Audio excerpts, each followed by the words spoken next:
है। पटना में रहकर कुछ हो ना हो आदमी सब्जी खरीदना और बात बनाना सीख जाता है। ये दिमाग में बस एक ही टोटका चलते रहता है कि रूम बदलने से किस्मत बदल जाती है। सो कभी हम किसी रूम में 3 महीने से ज्यादा रहबे नहीं किए। बदलते रहे रूम इस कदर कि सारे मकान मालिक अपने अंकल हो गए थे। एगो 5 लीटर वाला गैस, बर्तन, लूसेंट की किताब। बेरोजगारी से लड़ने का यही हथियार था हमारे पास।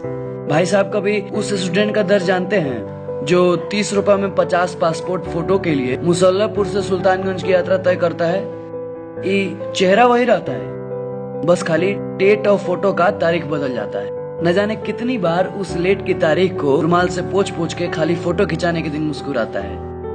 देश में बेरोजगारी का आलम यह है कि मैट्रिक परीक्षा पास करते ही रोज 5 किलोमीटर दिल्ली दौड़ना स्टार्ट कर देते हैं हम लोग।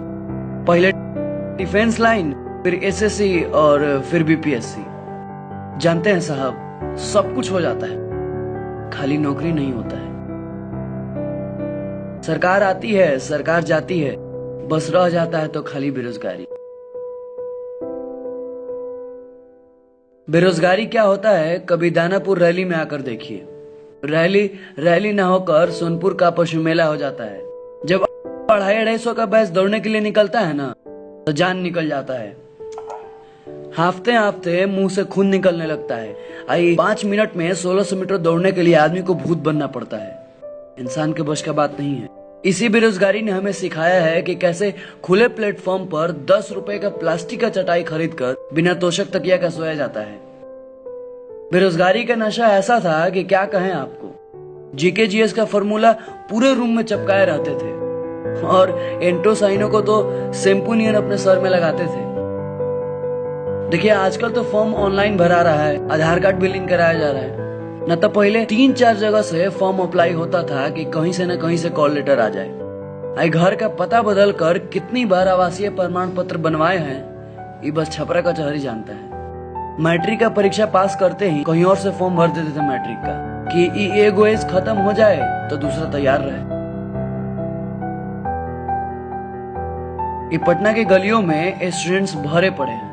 सुल्तानगंज महेंद्रू से मखनिया कुआं तक खाली स्टूडेंट्स मिलेंगे आपको। बेगना पहाड़ी के पास तो दीवार नहीं, खाली पोस्टरे दिखता है। ER फलाना, DR फलाना, सबका अपना धंधा होता है भाई। नौकरी के लिए 40 तक मुजबानी पहाड़ा, 50 तक स्क्वायर सब याद है। साला समझे में नहीं आता था कौन सा इम्पोर्टेंट है और कौन सा अनइम्पोर्टेंट। एक बार दीदिया के ब्याह में हमारे SSC के एग्जाम लड़ गया था। हम ब्याह में नहीं गए कि क्या पता नौकरी इसी परीक्षा में मिल जाए।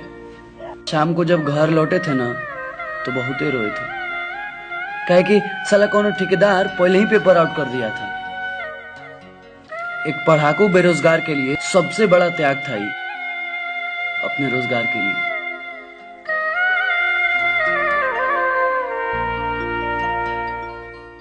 देखिए बैच तो पहले भी चलता था और आज भी चल रहा है, काहे कि हम बेरोजगारों से भी किसी का रोजगार चल रहा है। लेकिन साला अपने रोजगार का आता पता नहीं है। सच कहे तो थक गया था मैं। अब इम्तिहान नहीं दिया जाता था मुझसे, अब तो मेरा ही इम्तिहान हो रहा था। मेरी जवानी का, मेरे पापा के पैसों का। इसलिए जिंदगी से कॉम्प्रोमाइज करके पटना और पढ़ाई छोड़ के घर चल दिया, पापा के साथ खेती में हाथ बटाने, सब कुछ भूल कर।